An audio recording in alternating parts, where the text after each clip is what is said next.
सोलापूरमध्ये शिवसेना युबीटीची आढावा बैठक पार पडली आणि या बैठकीमध्ये कार्यकर्त्यांमध्ये बाचाबाची झाली।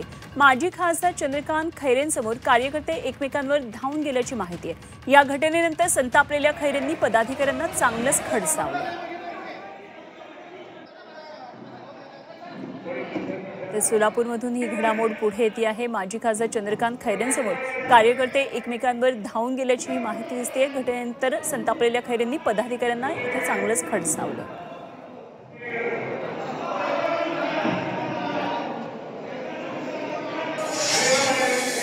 हे सगळं तू मेमी घरातलं भांडण चालूच असतं। ते तू मेमी घरातलं भांडण चालू असतं, पण त्याच्यात इच्छुक असतात ना खूप, मला हे जागा पाहिजे, मला ही जागा पाहिजे, मला ती जागा पाहिजे, त्याच्यावरून त्या ठिकाणी होतं। पण हे आमच्याच नाही, बाकी सगळ्या पक्षात त्या ठिकाणी आता सुरू झालेलं आहे, आमच्या पक्षात नाही आहे। आणि म्हणून मी त्या ठिकाणी मग थोडंसं रागवलो, थांबवलं ते, त्यांना म्हटलं नाही तर मी चाललो आता।